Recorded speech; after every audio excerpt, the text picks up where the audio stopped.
Hi and welcome to today's video. Today we are going to talk about our constant need to fix ourselves.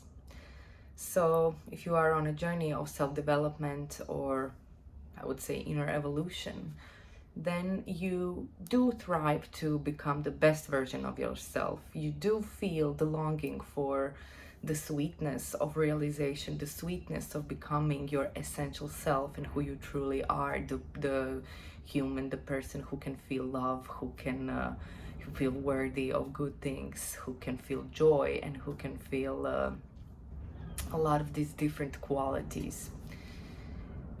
And in a way, we are taught throughout our life that if there's a problem, we need to find solution. If there's something wrong, we need to make it right.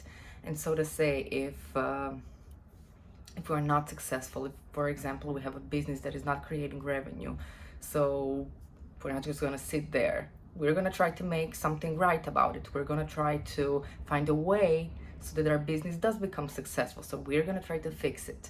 Or for example, if we are in a relationship or we do not experience love in a way that we feel we should or that we deserve, we are going to try to fix ourselves, right? We are going to work on ourselves. We are going to try to make ourselves better. We're going to try to make ourselves worthy of love.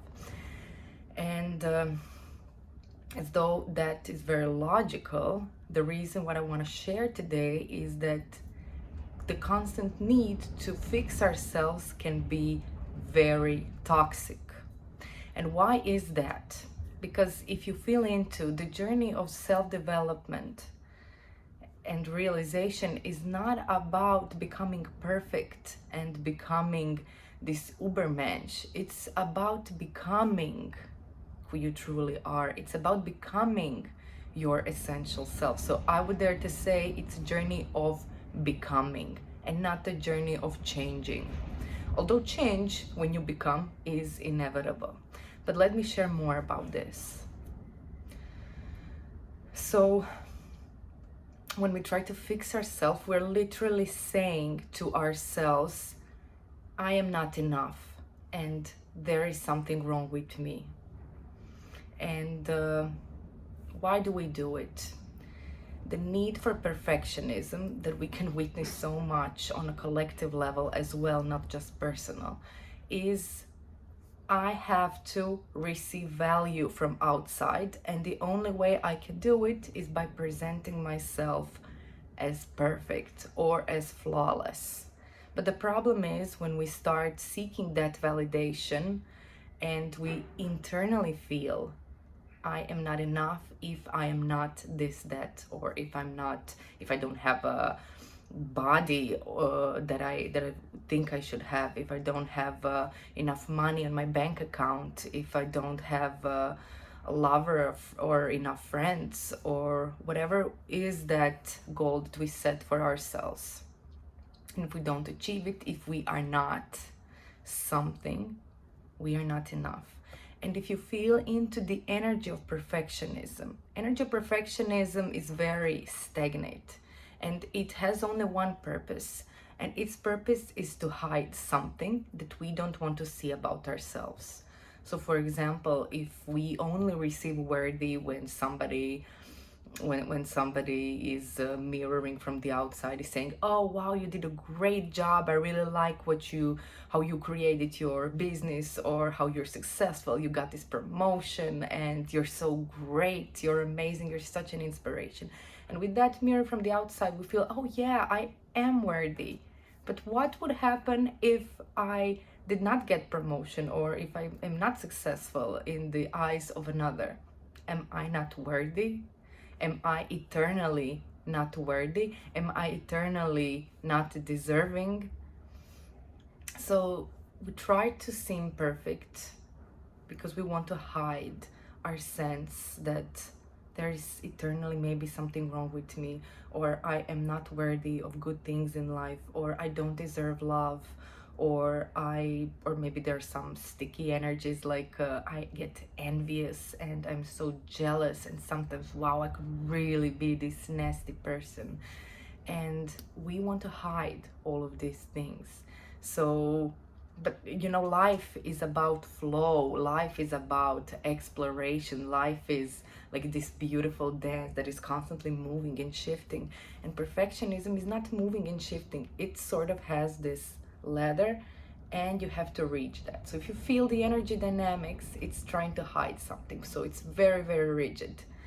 And if we allow ourselves to go beyond perfectionism and to really see what is underneath, maybe not everything all of a sudden, but step by step, bite by bite, day by day, we would allow ourselves to see all of the things that we have in a way tossed. And the journey of self-development is a journey of becoming our essence and becoming who we truly are. And one of the main reasons why fixing ourselves is toxic is because it's lacking self-love. When I'm truly living my qualities, when I'm truly who I am, when I am essence, I love myself. I love everything about me. Even the things that I might have feel ashamed of, I can still love myself despite of that.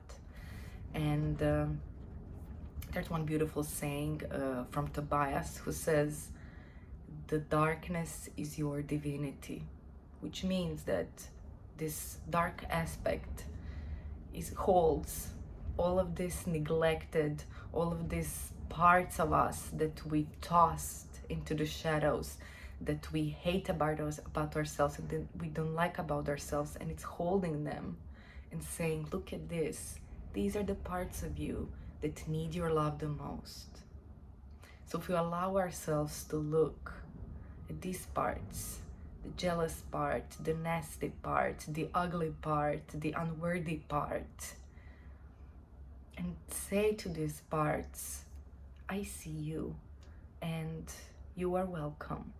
I welcome you to come back home.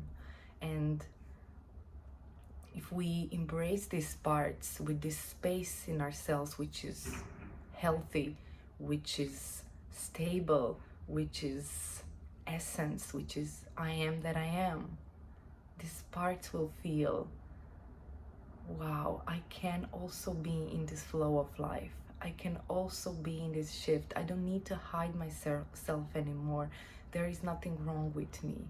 And if we gently invite these parts, they will come into the light, so to say, and they will integrate, they will come back home.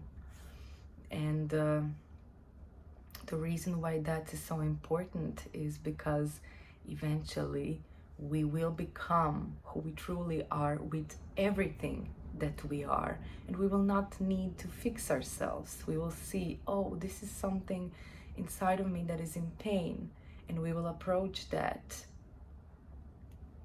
as a part of us that needs our love the most. And that, my friends, is healing. To embrace ourselves and to love everything that we are, not trying to be something that is actually not alive, but to be the being that is truly living, the being that is alive and that is breathing into its aliveness. That is life. That is living. Thank you so much for joining me, and I hope that this was valuable to you, and I'll see you in our next video.